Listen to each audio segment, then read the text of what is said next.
Death ওভারের বোলিংয়ে মুস্তাফিজুর রহমানের প্রতি সবার ভরসার কথা নতুন করে বলার মতো কিছু নয়। তবে ইনিংসের শুরুর দিকে নতুন বলে তার কার্যকারিতাও তো কম নয়। চলমান বিসিএলের প্রথম ম্যাচটিতেই দেখুন না, লাইন লেন্থে মুন্সিয়ানা আর সুইংয়ের ভেলকে প্রতিপক্ষের সাইফ হাসান, নাইম শেখরা ইনিংসের প্রথম ভাগে রান তুলতেই হিমশিম খেয়েছেন ফিজের বিপক্ষে। একাধিকবার তৈরি হয়েছিল আউটের সম্ভাবনা। মুস্তাফিজের বিশেষত্বই তার সবগুলো ভ্যারিয়েশনের মিশেল। পুরো ক্রিকেট বিশ্বেই বাংলাদেশি এই পেসার সমাদৃত নিজের কাটার, স্লোয়ার, কবজির সুচারু কারুকার্য আর সর্বোপরি বল হাতে নিজের কার্যকারিতার জন্য। কাটারের ক্ষেত্রে তিনি যেভাবে তা করেন ও পারেন তা অন্যরা পারেই না। ফিজের বিশেষত্ব এটাও। বাংলাদেশের pace bowling coach Shaun Tait ক্রিক ফ্রেন্ডসের সাথে একান্ত আলাপে এটাও জানিয়েছেন কেন এত স্পেশাল মুস্তাফিজ। ও আসলে অনেক অনন্য। ও এমন কিছু করে যা অন্য ক্রিকেটাররা করে না। সবচেয়ে বড় বিষয় হলো ও অনেক লম্বা সময় ধরে নিজের শক্তির জায়গাগুলোতে অটল আছে। ওর শক্তির জায়গাগুলো সবসময়ই ওর শক্তির জায়গায় ছিল। যদিও ও মাঝে মধ্যে নতুন কিছু ডেলিভারি যোগ করার চেষ্টা করে, কিন্তু ওর মূল শক্তি হলো ওর ভ্যারিয়েশন এবং চমৎকার ইয়র্কার।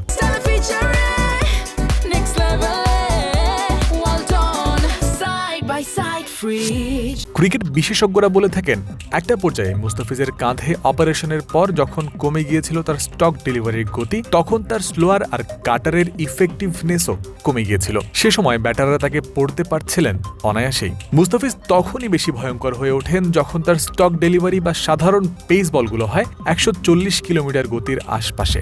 সে সময়েই তার স্লোয়ার রিড করা হয়ে পড়ে অনেক ক্ষেত্রে অসম্ভব। তাই শন টেইটের চাওয়া সেই জিনিসটাই, হাই কোয়ালিটি স্টক বল যেন ডেলিভার করতে পারেন ফিজ।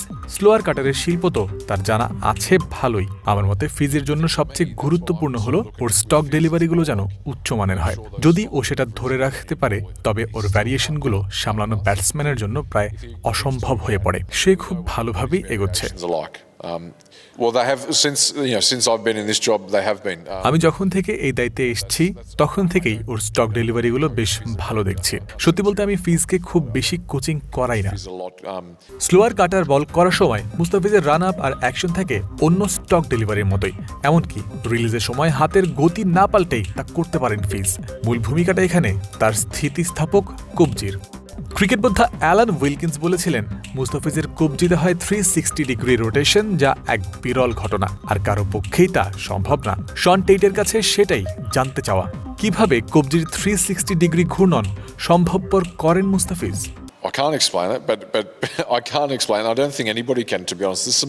আমি এটা ব্যাখ্যা করতে পারবো না, এবং আমার মনে হয় না কেউ পারবে। কিছু জিনিস আসলে কোচিং করিয়ে শেখানো যায় না।